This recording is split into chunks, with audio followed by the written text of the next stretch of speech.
Hello everyone. इस video में मैं संख्या पद्धति पर आधारित प्रश्न को हल करूंगा।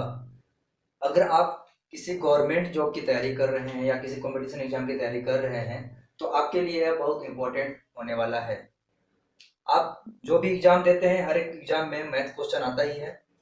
तो देखिए, अगर आपके पास प्रश्न आता है प्राकृतिक संख्याओं का योग निकालने के लिए, जैसे प्रश्न हो सकता है 1 से 60 तक प्राकृतिक संख्याओं का योग ज्ञात करो। तो अब हर एक को तो ऐड नहीं कर पाओगे, हर एक को जोड़ नहीं पाओगे, 1 + 2 + 3 ऐसे तो कर नहीं पाओगे। इसके लिए सूत्र होता है। इसको सूत्र की सहायता से, फॉर्मूला की सहायता से हम आसानी से सॉल्व कर सकते हैं। कैसे, देखिए, सबसे पहले 1 से 60 तक प्राकृतिक संख्याएं उसको लिख लेते हैं। प्राकृतिक संख्या क्या होती है? जो 1 से लेकर अनंत तक नंबर जाते हैं, संख्याएं जाते हैं, उनको हम प्राकृतिक संख्याएं कहते हैं। तो सबसे पहले क्या करेंगे, इसको हम लिख लेंगे 1 2 3 4। अब हर एक को तो लिखोगे नहीं, इसलिए डैश डैश डैश करते करते जो सबसे लास्ट में है उसको हम लिख देंगे यहाँ पर 60। ठीक है। अब इसके बाद आपको ध्यान ये देना है कि ये जो संख्याएं हैं इसको कुछ नाम दे देते हैं, नाम के रूप में। तो जो प्रश्न है आपका, ये समांतर श्रेणी के अंतर्गत आता है, अपने कक्षा 10वीं में पढ़ा होगा, जिसको इंग्लिश में अर्थमेटिक प्रोग्रेशन कहा जाता है। यहाँ से क्या होता है, जो सबसे पहला नंबर होता है इसको, पहला संख्या को ए से दर्शाते हैं। ए, ए बराबर 1 हो गया। और जो सबसे अंतिम संख्या होता है उसको हम ए एन से या तो फिर एल से दर्शाते हैं। एल मतलब लास्ट। ठीक है, ये हमारा मान हो गया। अब देखेंगे, इसके बाद आता है जितने भी हमारे पास संख्याएं हैं। कितने संख्याएं हैं? 1 2 3 4, ऐसे काउंट करते जाओगे तो 60 तक जा रहा है, मतलब टोटल 60 संख्याएं हैं। तो पदों की संख्या को एन से दर्शाते हैं, मतलब नंबर ऑफ टर्म्स। एन बराबर में भी कितना हो रहा है हमारा? 60। ठीक है।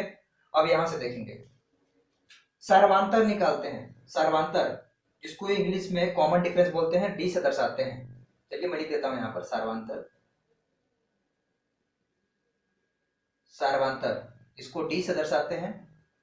यह क्या होता है हमारा? सर्वांतर का मतलब होता है दो लगातार संख्याओं का अंतर ही सर्वांतर कहलाता है। ठीक है। जैसे दो लगातार संख्या क्या है, देखो 1 2 2 3 3 4। अगर हम इनका अंतर निकालेंगे तो सर्वांतर होगा। दूसरा माइनस पहला कर सकते हो, या तीसरा माइनस दूसरा, या चौथा माइनस तीसरा, ऐसे किसी भी कर सकते हो। तो लगातार संख्या रहेंगी, उसका अंतर ही हमारा क्या कहलाएगा? सर्वांतर कहलाएगा। ठीक है। तो सर्वांतर निकाल लेते हैं, दूसरा माइनस पहला कर लेते हैं, 2 - 1। या तो आप तीसरा माइनस दूसरा करोगे तो भी एक ही आंसर आएगा। ठीक है। 2 - 1 करोगे तो 1 आएगा। ये आपका सर्वांतर हो गया। अब हमारे पास जो जो दिया गया है उसको हम लिख लिए हैं। अब सूत्र होता है योगफल ज्ञात करने के लिए। योगफल ज्ञात करने के लिए एस एन होता है, पदों का योगफल एस एन होता है, बराबर में n/2 कोष्टक में हो जाएगा 2a + n-1 इंटू डी। ठीक है। ये यहाँ छोटा ब्रैकेट रहेगा और यहाँ बड़ा ब्रैकेट। ये आपको फॉर्मूला याद करना पड़ेगा। ये सूत्र आपका है, इसी सूत्र में जो जो मान दिया गया है वहां हम रख देंगे। सूत्र क्या है? एस एन बराबर में n/2 2a + n-3। ठीक है। अब मान रख देते हैं। देखो, एस एन का मान नहीं है तो हम एस एन लिख लेते हैं यहाँ पर, बराबर एन का मान क्या है? एन का मान देखेंगे 60 है यहाँ पर, तो हमने 60 लिख दिया, बटे 2 हो गया। ब्रैकेट में 2 का 2 लिख दिया हमने, और ए के जगह पर ए का मान 1 है, 1, तो हमने ले लिया है। और प्लस एन का मान, फिर से एन वैल्यू 60 है, 60 -1 हो गया। और डी का वैल्यू हमारे पास है, डी का भी मान निकाले हैं 1, सर्वांतर, ब्रैकेट क्लोज। ठीक है। अब इसको सॉल्व करते हैं। एस एन हो जाएगा, ये कट रहा है, देखिए 2 एकम 2 30 जा, 30 बार में कट जा रहा है, 30 आ गया। अंदर का इसको हल कर देंगे, 2 एकम 2 हो रहा है यहाँ पर, प्लस 60 - 1 करेंगे तो आ जाएगा 59, गुणा में 1, 59 गुणा 1 करेंगे तो 59 ही आएगा, इसको लिखने की जरूरत नहीं है। अब इसको आगे करते हैं। देखिए एस एन बराबर 30 का 30 हमने लिया, और दोनों को जोड़ देंगे, 59 + 2 ऐड कर देंगे तो आ जाएगा 61। और जब कोष्टक को हटाएंगे तो यहाँ पर गुणा का चिन्ह लग जाएगा। ठीक है। इसको हल करेंगे, इसको गुणा करेंगे तो जो आएगा आंसर वही हमारा आंसर रहेगा। गुणा करते हैं, 3 एकम 3, 3 छुक 18, और 0 का 0 लगा दीजिए, शून्य का शून्य। ठीक है। यहाँ पर एस एन का मान हमारा आ गया है 1830।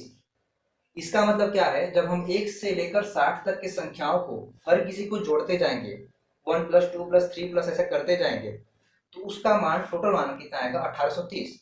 यही हमारा आंसर होगा। ठीक है, ये हमारा आंसर हो जाएगा। इस तरीके से आपके परीक्षा में, कंपटीशन एग्जाम में प्रश्न आता है, आप इसको आसानी से हल कर सकते हैं। अगर आपको वीडियो पसंद आया तो लाइक कर दें, चैनल को सब्सक्राइब कर दें, और ऐसे ही वीडियोस के लिए हमसे जुड़े रहें। तब तक के लिए धन्यवाद।